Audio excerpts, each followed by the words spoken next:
If you want to be my friend, you had better go and get a pen. And maybe we can keep in touch. That's right, folks. We got new like we microphones. did In the old days, it wasn't so long ago. And I wish you well. Oh, sign your pen pals. Folks, you are seeing it. If you're hearing it, this is Wednesday. You're hearing it. Wow, the baritones, the higher notes. There's a crisper, more syrupy, voluminous luxury. There's more. There's some velvet on the cush. When Daniel and I started this show, we said our idea for a good show is audio luxury. And we said within 4 years, we will do it.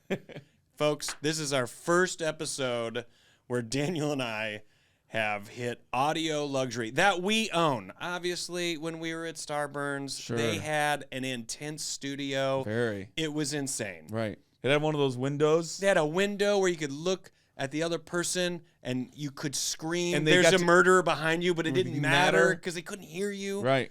When they got to that thing where they'd push the button and be like, yeah, no, you guys are good, and then take the button off. Yeah. Which is such a thing of my youth of watching in movies. That you think and is TV the thing. shows. Yeah. Let's get that one more time, guys. Yeah. And And then there they was a take their hand thick off. door that was like, what, 4 doors thick? Yeah. That if you had to come through it, it was like going into a We've vault. had so many incarnations of where we've recorded. We've been in Lissa's apartment, invading her personal We've been in life our and own space. homes. We've been in our own homes on Zoom, which, you know, that's probably the roughest the sound is ever going to be in the history And of I think this we show. were still okay. I think we were better than We all. still not did to, okay. Not that it's a We still did okay. comparison, but I think we did our best. We for what survived. We could do. Yeah, we survived. But folks, we are here now, and if it's Friday and you're watching this, you can see. Look at these fucking things. Huh? Stepping it up. I know. We're in a constant state of stepping it up. And just so you guys know, you're a big part of that. You are a huge part of the support of the reason we are able to be in a studio now. You don't know what this space is going to become. You don't fucking know. Beautiful. We do. But you don't know. This is going to become a different space. The equipment's getting better. The space is getting more professional. And it's because of your support. So we want to say thank you so much. This is one more step towards a better show. Speaking of, here we go. don't do this a lot, and I think like if they were to write a podcast handbook, they'd be like, "Hey, you better tell people, rate, review, subscribe," right? Which is such a like.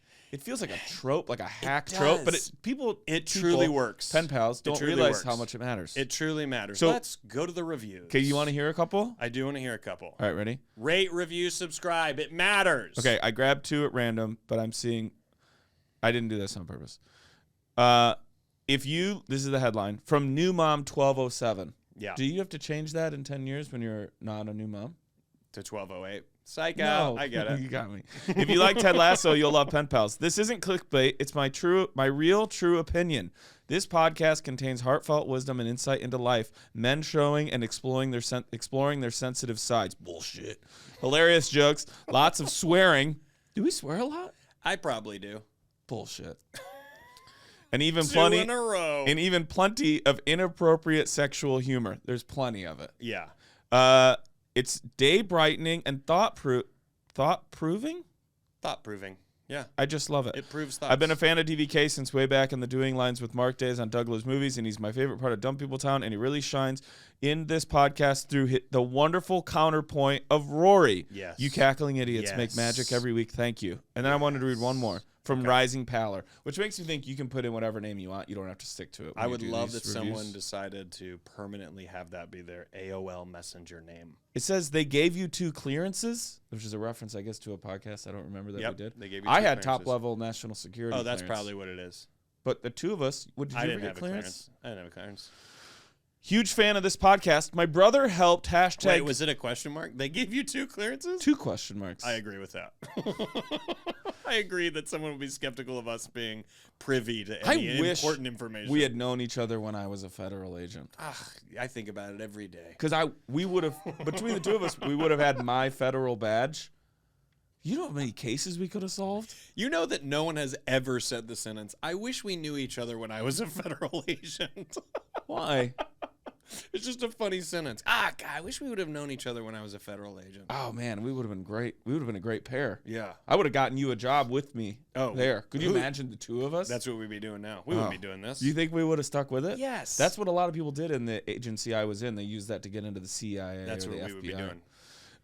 Huge fan of this podcast. My brother helped #grow the show by sending it out to our family when his letter buffets was read a few weeks ago. Yeah. Remember the guy who put Yes. ice cream on a hot plate? Yes. I've been listening nonstop ever since. Hope you make your way back to DC soon so we can go #face to face, #Daniel Vaniel Caniel, #Rory Maury Scory. Rory, this reminds me. Maury Scory. I did a show and I was leaving and a person who had been at the show was walking by and they're like, Daniel Vaniel Caniel.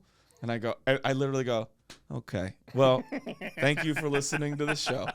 That was how they greeted me. That was their opening. Yeah. Was not like, And that's right. Daniel Van Kirk, nice to meet you. It was like, Daniel Vaniel Caniel. Yeah, get to it. You did that. Get right to the meat. I know, but I did. It was a great way Yeah. for them to signify, Yeah. you know me, I know you. Right. I'm a pen pal. Right. And Yeah, that, yeah. and instantly we really did skip the nice to meet you. It was more The of like, BS. okay, thanks for listening The to the BS show. of it all. You get it was right great. to it. It was great. Well, there it is, folks. Those are the reviews. That's and the reason we want to bring that up is because today is Wednesday, March 9th. Whoa. And this is our second episode. Daniel and myself and Lissa on the keys, the ones and twos, having gone independent as a show. And so you guys letting people know about this show, Growing it, baby. helps it grow it. I hope that all of you know, like members of the Patreon or people who just listen to the show that tell other people. Sure. Daniel and I are not sitting You here guys. with better microphones and cameras to actually do video and a studio space without you guys investing in the show. And we hope that you guys can hear it and see it, that Daniel and I aren't taking this money and running off to the fucking Bahamas. We're taking this money and we're putting it right back into trying to give you guys a better product. So thank you for being on the team and helping us out. It's your podcast. We just talk about it. Hey, can we do a live show of the Bahamas someday? Yeah, that'd be great. Could you imagine? No one's there. It's just us. What, do It's we just care? us and like Adam Duritz from Counting Crows, but he'd rather be in the audience than be a guest. You want to go? Let's go to the letters.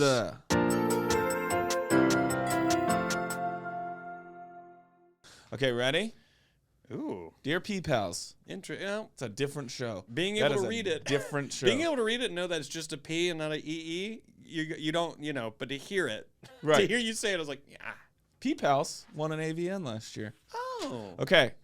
I am writing today with a story of car trouble. I started noticing a smell like burnt toast anytime my car's engine ran longer than a few minutes. I have no car expertise, so I took it to a garage for inspection. After 3 hours, they called to say that they couldn't find the issue or get the car to produce the smell of burnt toast. Determined to find the issue, I brought the car to another garage, and after 15 minutes, they called to let me know they found the source of the smell, a single slice of bread in the engine stashed by a squirrel in preparation for winter. This happened a year ago, and my 4-year-old still thinks bread in the engine is a common reason for a car to break down. Let me take that again. I can do this, Rory. You can do it. I believe in you. I know, my voice left me. No, you got it. You got it. Do you have any stories of pests? I know someone whose van was totaled because squirrels filled the engine with nuts and seeds. Thanks for reading, Cam. Okay. Man. Do you have Yeah, here's my first thought. you have pests? Okay, do your thought. You're do your going thought. to that first garage and I they can't didn't even- find the bread? Right. Did they even look? The other place within 15 minutes. The first place, 3 hours, no results. The other place, 15 minutes, like, well, yeah, there's bread on the engine. So the heat source hits the bread. Naturally, it smells like toast, probably put there by a squirrel. The other place, 3 hours, we can't find anything. Right. We can't find a thing. Here's the thing. You and I have worked jobs that had nothing to do with what we wanted to do with our life. So I think, if anything, we're like each other a lot. We were probably not good at them. right. Yeah.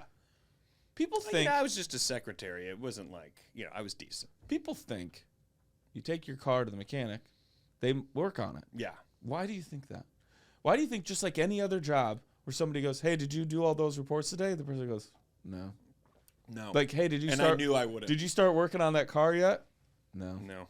Just send Well, it you're back. a bad employee. I guess so. Yeah. Like, nobody has this frank of a Well, I'm conversation. Ted, and it's Ted's garage. So Right. What I guess Right. I guess I'll reprimand do it myself tomorrow. Yeah. So the thing is I thoroughly believe that it's entirely possible. The first car, like, they just were like, hey, did you do anything with that person's car? Well, no.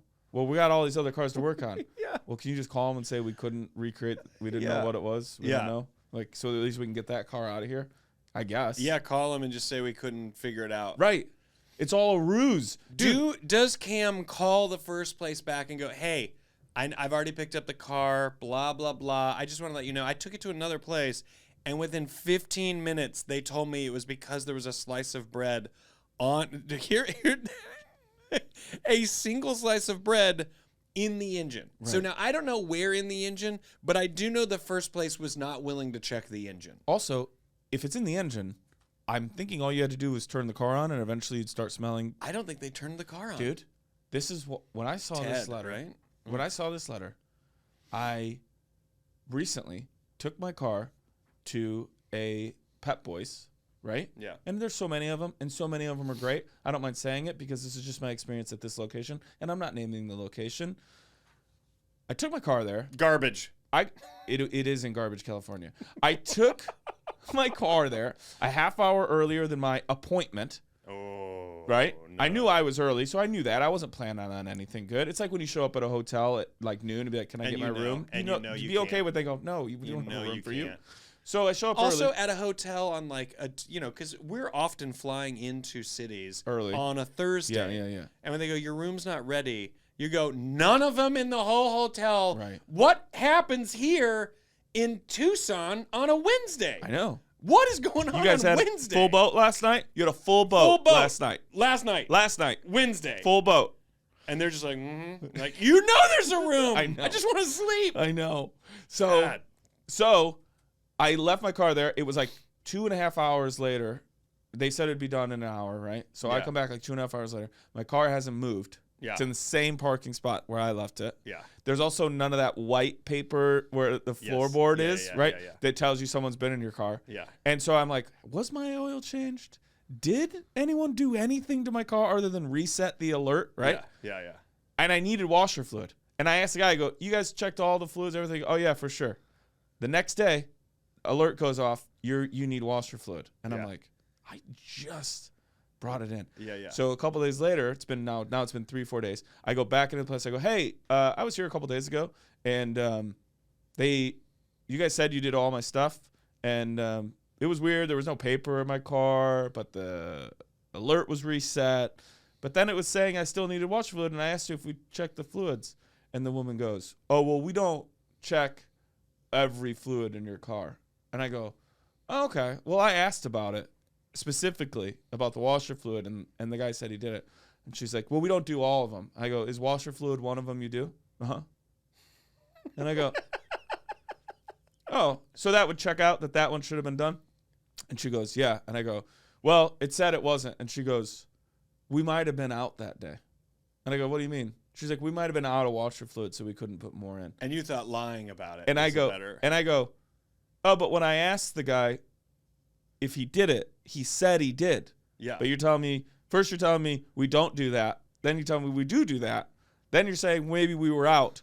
And then she goes, if you want, you can pull it in right now. We'll put washer fluid in for you. And I go, no. Because one, I can do it myself. Yeah, you got to go, this interaction, there was no point in me like fighting or yelling or anything like that. Yeah. But I left going, well, I'm just never bringing my car here again because I have no idea if they're doing anything. Right. Because how would I know? Yeah. I mean, I do know, just like your wife, I do know how to change my oil. I do not. And you can, I guess, surmise whether or not there's old oil in there. Sometimes you can tell. Sure. Well, you can with the dipstick. Right. Yeah. And so I'm like, you've lost my trust. Yeah. There was too many things where I was like, did anyone do anything on this car other than just reset it? Yeah. Because you guys are thinking, odds are he's fine for another 5,000 miles, even though he should change it. Because I don't think you need to change your oil as often as you do. And even if something goes wrong, this idiot, Daniel Van Kirk's going to bring it back to us to fix anyway. Yeah. So who cares? Yeah. Who cares? Double the money. Right. Yeah. Ugh. I know. I hate it. I hate that culture. Because you don't know. Just good, honest The people that were... people. And there was a different crew that used so to be there. much. Pep Boys, I don't know what happened to all them. They were great guys. His name was Bob. I liked him a lot. Oh, I miss Bob. Well, I mean, you're in my heart already was with peppy. the name Bob. Okay. Peppy boy. So, have you ever dealt with any pests? Do you guys have pests at your house? I mean, we got through our property, we got raccoons that I'm pretty sure swim in the pool, get in the hot tub at night. I'm pretty sure they live it up. You know, raccoons have no like natural predator. Like no one, And there's no animals that are trying to like kill raccoons. To my knowledge, we like looked into it, like because raccoons. A coyote ain't fucking with a raccoon. I don't think so. Mountain lion I don't fucks think with a there's raccoon, like but there's not that taste many. to it. I don't know what it is, but raccoons. That's why you see raccoons so brazen, because I think psychologically they aren't thinking that they have to worry about something. It almost shocks them. I can when tell you such a something sad happens. raccoon story. Oh yeah. Do you think you can handle it? I mean, I know how I feel about Is it sad Zach animal stuff. Martina? No. Is it Zach Martina's raccoon story? No, is it sad too? I don't know if I can handle it. I only know mine. Zach Martina's a murderer. I know that much. He killed a raccoon? He killed. I can't. Rory, He killed a family of raccoons. Not on purpose. It was he hit him with his car, right? No. I don't want to hear this.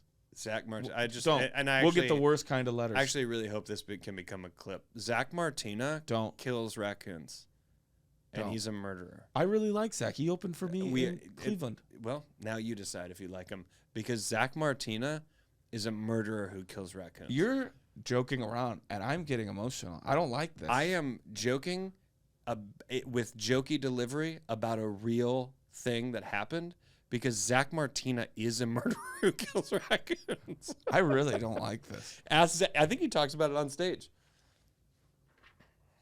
That's disgusting. Zach Martina's gross. Is it? Nothing makes me Does it- happier than a full episode dedicated to just going after Zach Martina. Our audience is like, we don't know who the fuck you're Yeah, but they're talking gonna about. go after him. Google Pennies and him. Powers don't Google fuck him. around. Buy his album. Now we start trying to help him out. Yeah, because Go, he's gonna but get look, some he's got mentions. kids. He's got his family. Like, you buy his albums, but just remember, he's a raccoon murderer. Don't. It bothers me. I'm trying to not, but it's so hard. I don't know So that you're hard. trying to not. I'm not making the bread. I don't know that you're trying to not. I am. I'm at a 1% of trying to stop. Wait, do you want to hear my sad thing? Yeah. Well, why do you get to have a sad thing? Yours is violent. Yeah. I mean, mine is mine's too. dark. So is mine. It's not really mine. It's Zach's. Did you know that raccoons are so family oriented that if one of them, so sad, if one of them gets hit by a car, Yeah. the other ones will go to that one that's hit in the road and try to like get it to keep like get back up, being alive. yeah, because they don't want to leave it, and then a lot of times They get hit. yeah. And now No, that's way different than that is Zach so sad to me, Martina's but also story, beautiful. Who murders raccoons? Don't. But did you know that? I didn't know that. They're just family-oriented little trash can eaters. Yeah, I don't know that they're like great. You know, Raccoons? I think yeah. I mean, they will claw your child to death if they're feels threatened. Well, wouldn't most animals? Wouldn't Yeah, and that's why we try. That's why we try to kill almost all of the animals. wouldn't we can you find as claw humans. something to death if it was threatening your child? It Which I know depends. isn't a one-to-one what you said. I'm just saying we all have the ability in us to claw something Yeah. to death. Yeah. If Yeah. the right scenario. It's just some of us have, no pun intended for animals, a shorter leash than others. That's right.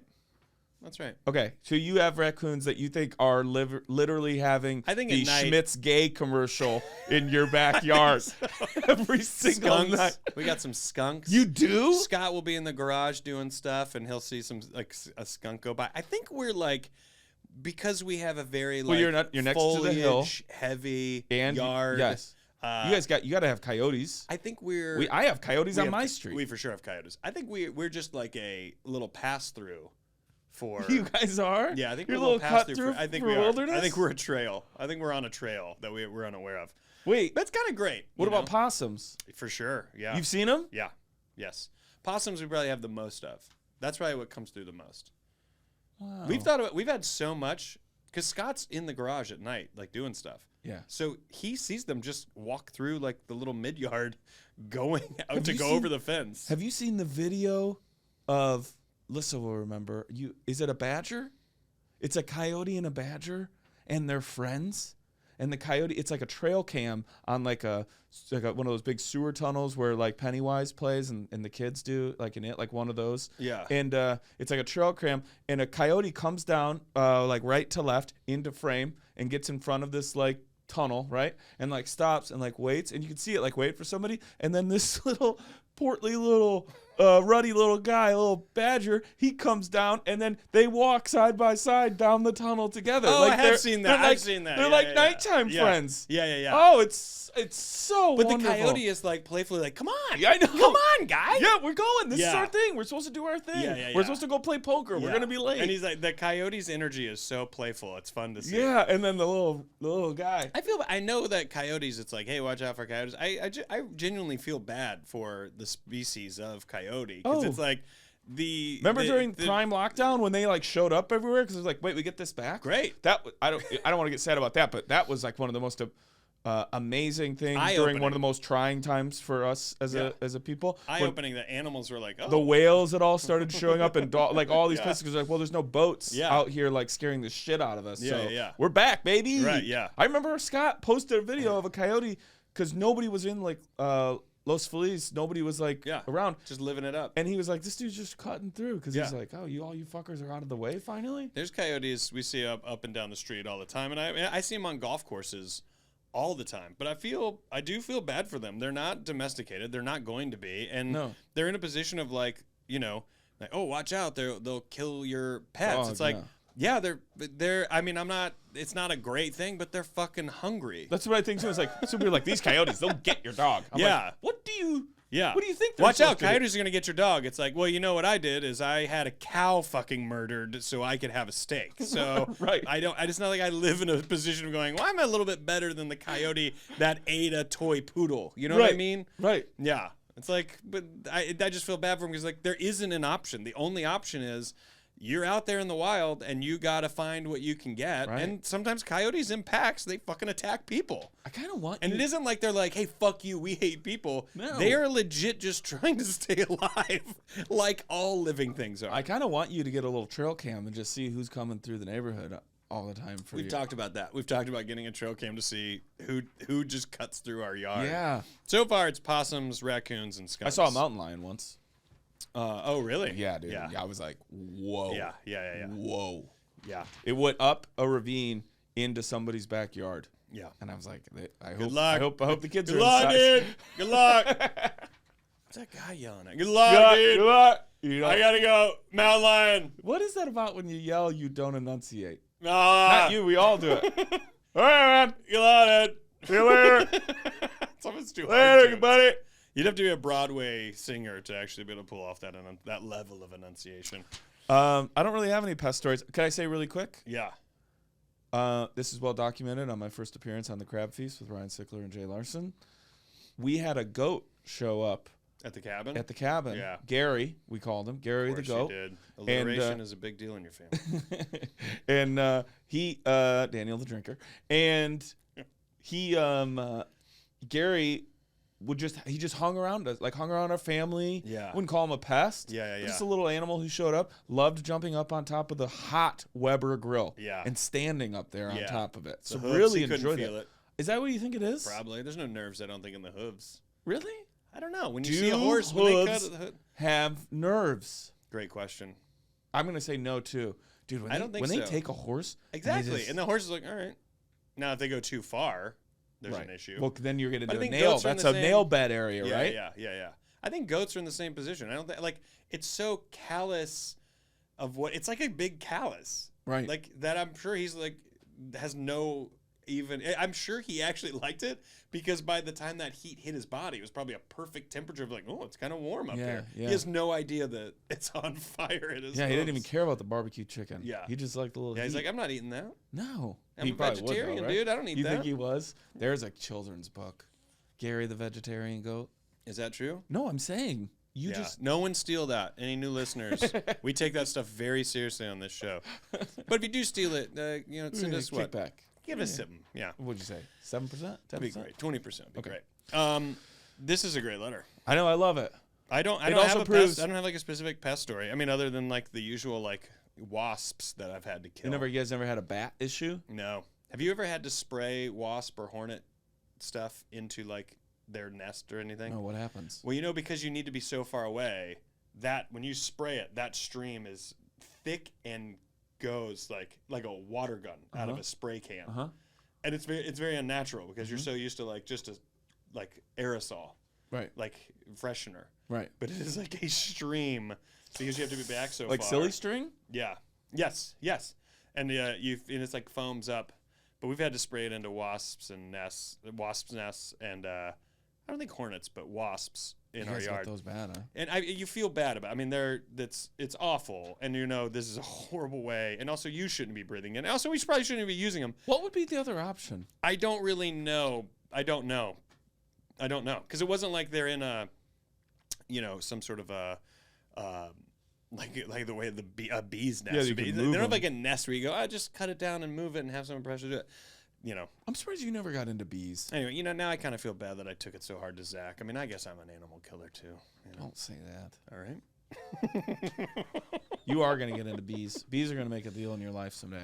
We're big into bees. Jordan has a bee tattoo. I know, but just the letter B. She loves the alphabet. Right, of course. Yeah. She saw one episode of Sesame Street and thought that was and it. She goes, "That's the letter. That's the letter. That's my letter. That's my letter." No, like your own beehive. Oh, I could see that. I could if totally we had the see property, yes, I would do it for sure. I love it. Go on and on about honey. You give that at gifts. That'd be your gift. And people are like, we haven't even eaten the honey you gave us. Well, save it. It doesn't go bad. You said that last time. All right, Cam. Thanks so much for this letter. I love that. Literally, we've said it so many times. It's your podcast. We just talk about anything. And we barely talked about food. I'm proud of us. I know. I'm honestly a little shocked. We wish you all. Sincerely, your pen pals, Daniel Van Kirk and Rory Van Scovel.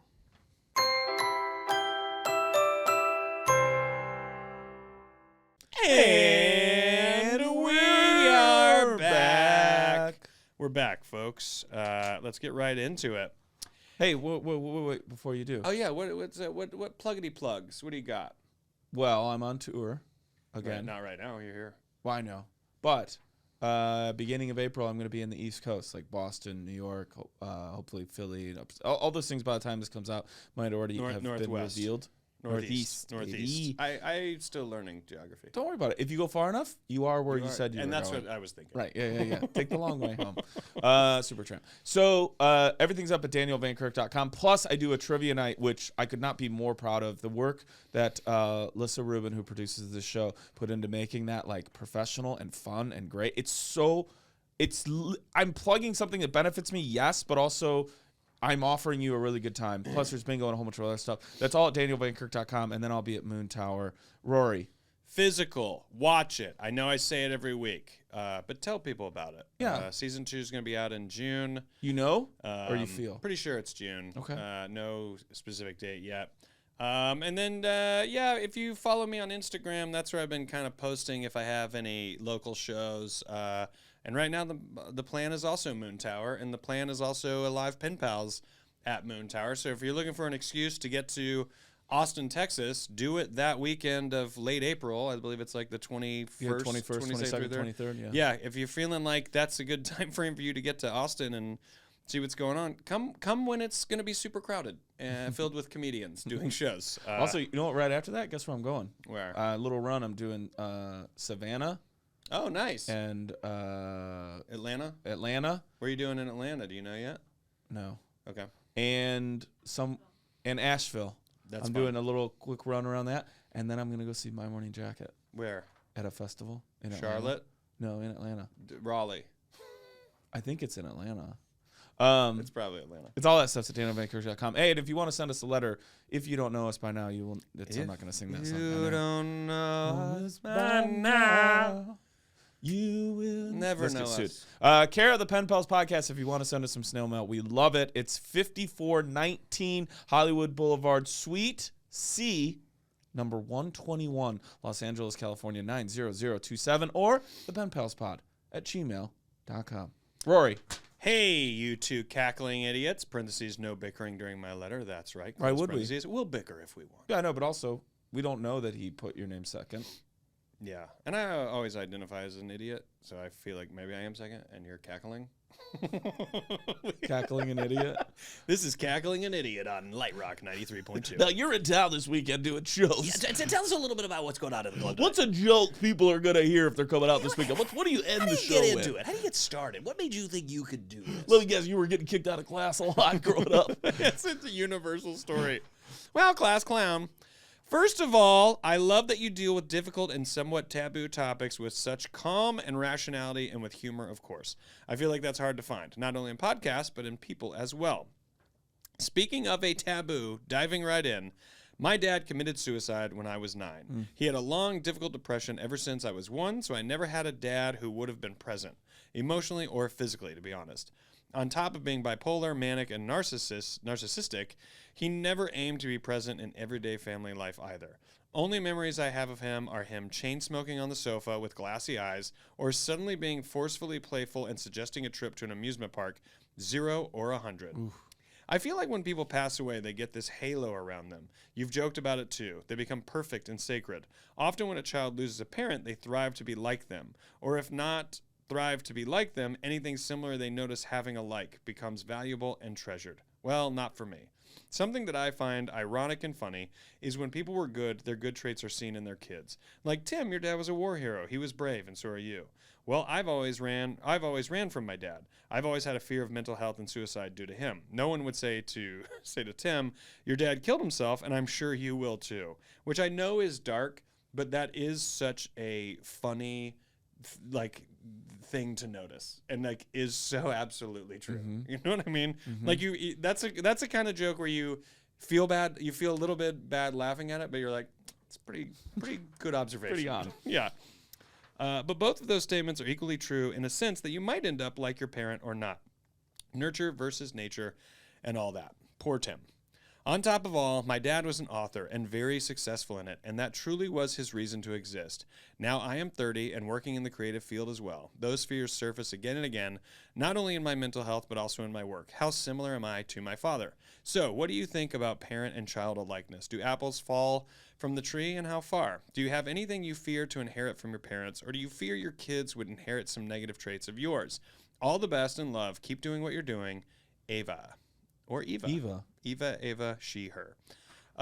Great. Love it. Yep. Love the vulnerability. Love, I got to say right out of the gate, I feel like Eva's in such a good place by just having the self-awareness and recognition of this that I almost, and again, you've heard it 40 billion times for the past 3.5, almost 4 years. We always need to say we're not pros. Right.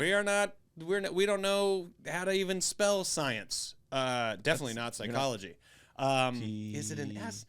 ESYCH? SYL. But is it? No. You could have gotten me. But I would say, based on two people who are professionals and having to read a room and try to see what they see in something just from what's written or what someone says or how they say it, I would say my interpretation, be it right or wrong, is that you have a great opportunity to potentially avoid a similar existence or outcome based on the fact that you're fully aware of it. And to me, if you're fully aware of it, it doesn't necessarily mean this, but it could mean that you are willing to take steps to prevent it. And that means looking after your mental health. And that means looking at what are things that maybe wouldn't be great if you feel like maybe genetically you come from a place of also having potentially mental health issues.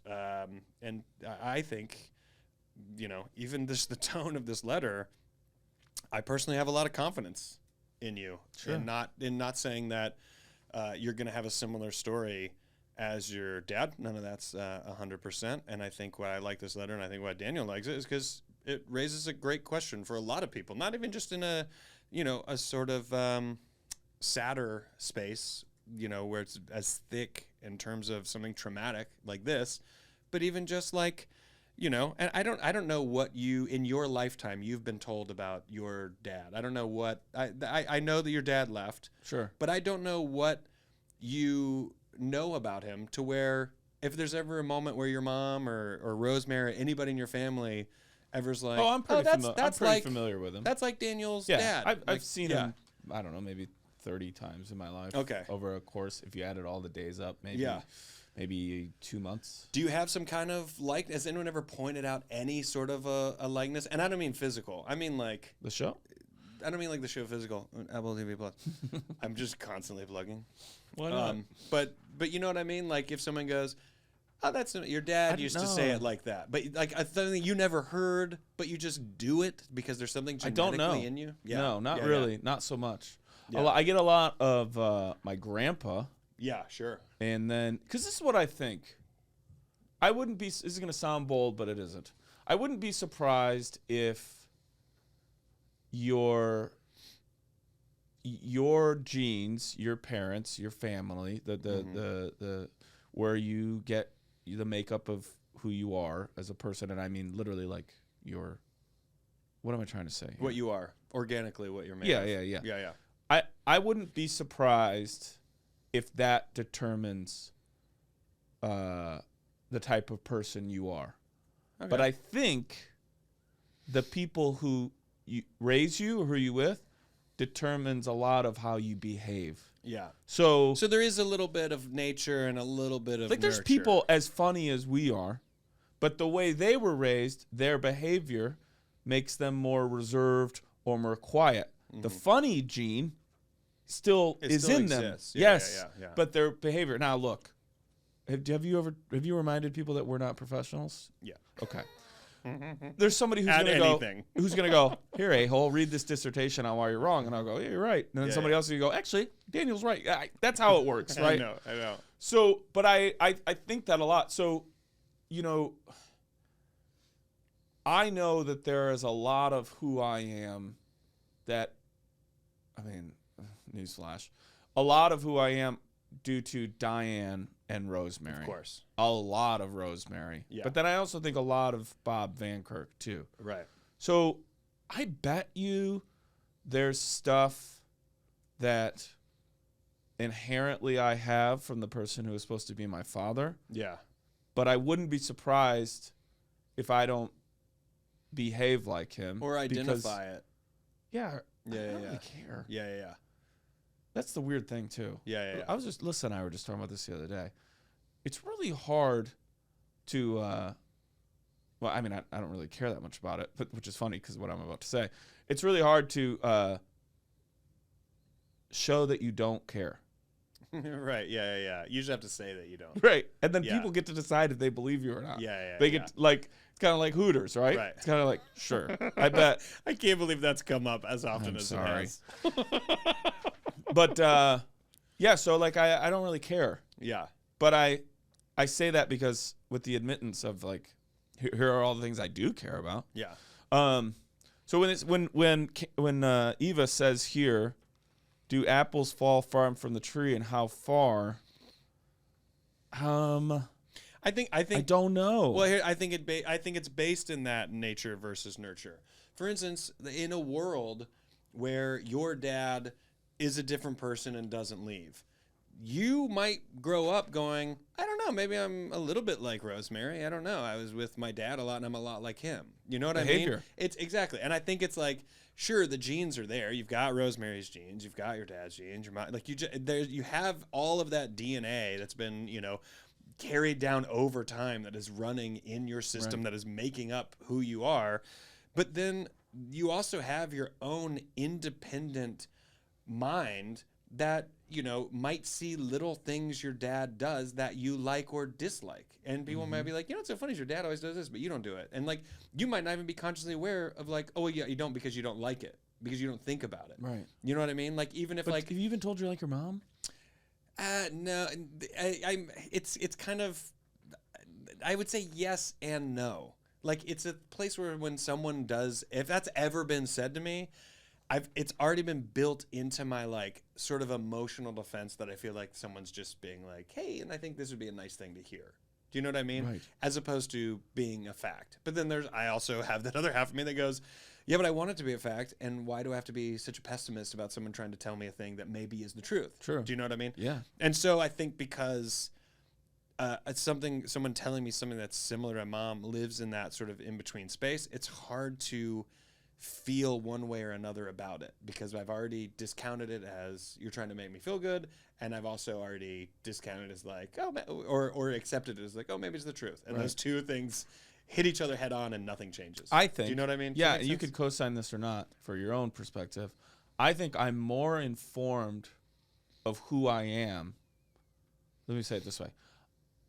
Who I am is less about not having that guy as a dad. Yeah. And more about a person who didn't have a dad. Yes. That's more informs the way I operate in the world Yes. and how I look for things and evaluate things. Yes. So that person's presence or lack thereof, them specifically, doesn't have a lot to do with who I am. But being who I was in the situation I was without a person in that role does inform a lot of who I am. I also, you know what I mean? Absolutely. I also go out in this space of saying, in the world of like nurturing, in this example here, we don't know what this dad lived through. Do you know what I mean? We don't know. I think sometimes people, you read a letter like this, and as soon as you hear that someone had, in this case, the dad committed suicide, you're broken by that. It's such a negative, heartbreaking thing, and you realize that Ava was 9 at the time, and you just start to take all of that in, and when it's like, oh, my dad was suffering from these things, and he'd be on the couch, glassy-eyed, and then or he'd be playing with us, and it was this bipolar. And I know that the main thing we're talking about is someone passes away, and they have this halo over their head. But there's also this world where I think we're smart enough to now to go, I don't know the backstory of what brings someone to that. Like, what takes someone into being, was there events in your life? Is it just something mental that you can't control? In trying to answer Ava's full spectrum of the question here, I have a tough question for you. Is that guy sitting on the couch because he's lived through something incredibly dark, or he also is asking questions, and this is a different time in our world and maybe in a different place where the instinct isn't, I should go talk to somebody or I should say something. I think not knowing that the conditions that led to the dad being in this situation, we can't answer the question of specifically, is this someone that maybe does live inside Eva, or not? I'm just going to say Eva. I keep saying both names. Do it. But, we don't know if something like lives inside of that or not. But what I do know is that Daniel Van Kirk, you live in a place where, I was raised by Rosemary. Let's just say Rosemary specifically. Yeah. I have so much influence of Rosemary. But nurture is such a big thing that the Daniel Van Kirk that went out into the world that comes back, it's something hasn't changed at its core, but Daniel Van Kirk brings something different to the table with Rosemary based on his experiences around other people that have nothing to do with Rosemary that opened your eyes to bringing something back to that relationship. That then changes that relationship in hopefully a positive way. In your case, I think that's the case. Yeah. Yeah. Does that make sense? It makes sense to me. I just wonder also, like, every action has a equal and opposite reaction. So maybe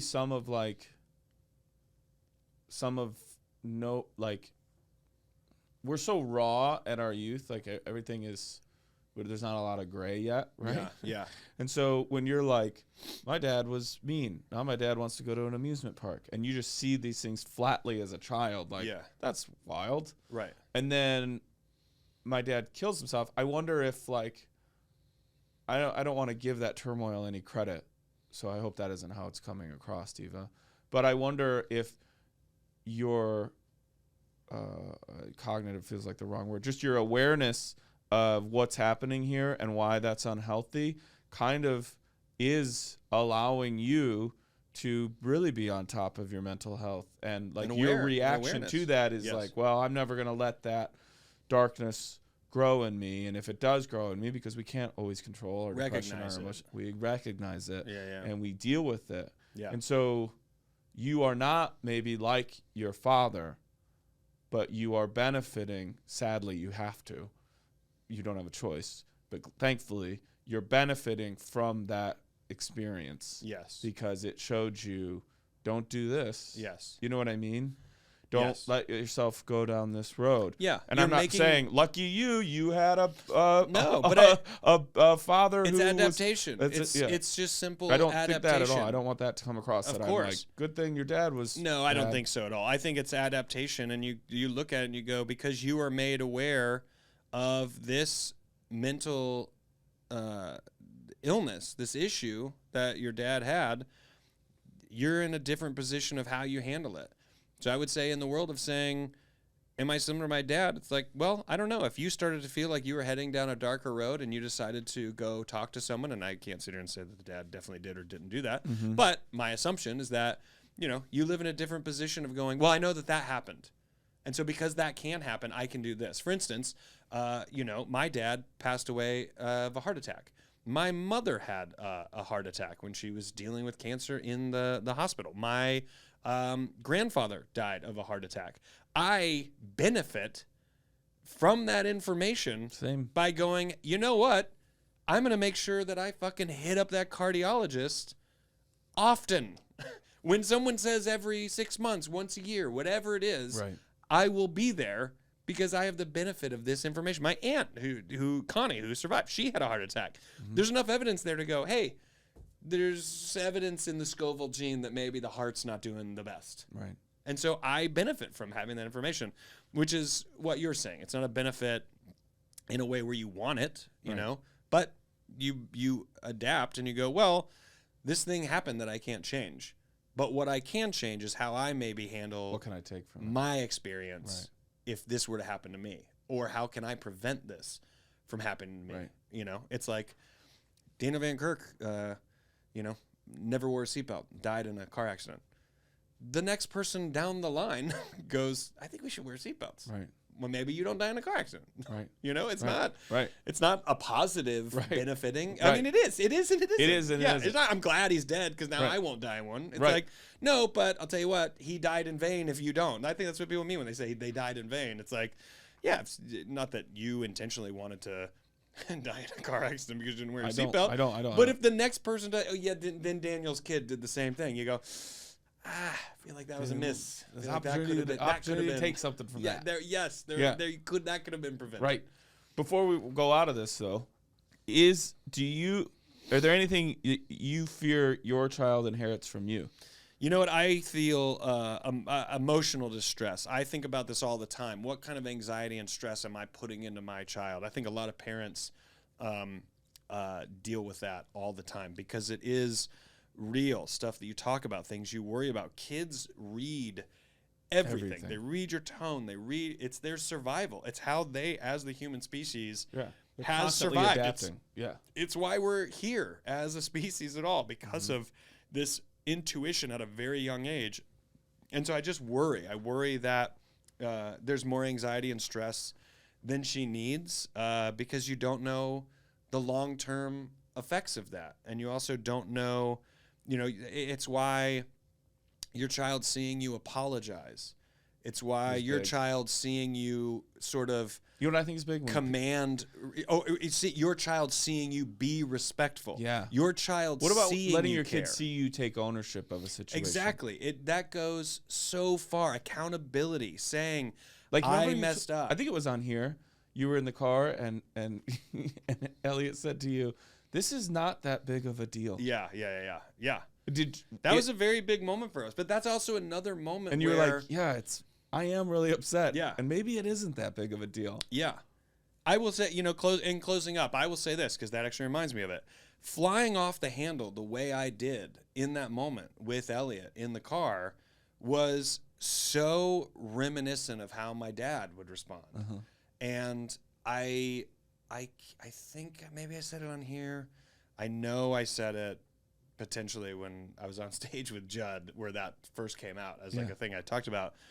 But in responding to her the way that my dad did, which I don't think is the right way, Sure. made me feel closer to my dad. It made me feel a presence, like this coming out of me is there because of him. Sure. And if I keep pressing this gas, I feel like he's here. And the harm of it is that this is horrible for her. Yeah. And she doesn't know that. Right. And so there was a moment where, You know, I'm now crying in the front seat. We're not really talking. I know that she was crying. And my brain was like, tell her right now what's happening. Don't do what you always do. Just right now say where that came from. And I did. I just said, you know, this isn't you. You told her? This isn't on you. Yeah, I was like, this isn't on you. I was like, I'm thinking about my dad. This is my dad. I was like, I don't want to be like this. You know, and I didn't want to excuse what she did. It was a misbehavior, and you do have to discipline it. Right. But I feel like in my house, my dad would really, you know, he'd go to a 10 too fast. Yeah. And I'm you hit a one pound nail with a 10-pound hammer. Yeah. And I'm so lucky to have Jordan, who is the opposite of that, and to try to learn from it. But the constant struggle for me, and I am getting so much better at it with awareness. I mean, I'm talking about it right now. Yeah. But the getting better at it is a constant fight with my ego and trying to remind myself, this isn't creating what image of you think it is, or being like, yeah, I said to do this, and putting that away and going, there's going to be a day when she's 24, and you're just going to go, when you're 24, are we friends, or am I a fucking asshole that was hard to talk to, so you don't want to talk to me now? Right. And I think that it's that sort of, in some sort of having trying to take something from this letter that I can put in my own experience and say, hey, maybe think about this. But to say that, because you do say parent and child alikeness, I would say in terms of knowing how to handle a distressful situation, that's not going to be something that's in the genes. It's going to be something that my daughter sees me do and then decides that's how that's done and decides I like that. My dad was very respectful. My dad would hold the door. He'd get out of the way. He would do whatever. He'd give you his jacket and say, you can just have it. Are you cold? Just take that jacket. Right. That's not an easy person to be. I think because of my dad's life circumstances, he became someone who was very much like, yeah, just take this, dude. It doesn't mean he doesn't have shitty parts about him, but that's who he was. Right. But to be that kind of person, I saw that. I know my siblings saw that. So the stuff that we don't like that he did, you do go, well, I can't discount these other things because that is how people should be. And so then you behave that way. So you try to pass that on. So in a way, I think DNA, yeah, nature and nurture. I think it's both. I think at a certain point, it's a decision that you make. You know what I mean? Yeah, I think it's like someone going, well, I'm an alcoholic because my dad was an alcoholic. Yes. And there's a decision you make to go, what am I going to try to do about it? Right. That isn't DNA related. To me, that's you. Yeah, it's behavior. Making a choice going, I'm going to try to, go through the program. And maybe it's always a struggle. Maybe you fight your whole life to not drink, and you do great for a few years, and you do back. But, I don't know when this will come up, but we recently recorded with Andy Richter, and it's about like, am I 5% better? Yes, exactly. Because then I did good. Right. Because I didn't retreat all the way into it. Right. So. Great letter, Eva. I hope I'm saying that right. I think you are. Thank you so much for opening up and sharing such a personal experience with us. It goes so much further with our entire, family of listeners than I think a lot of people realize, especially when it's stuff like this. So thank you so much. We wish you well. Sincerely, your pen pals, Rory Van Kirk. And Daniel Scovel.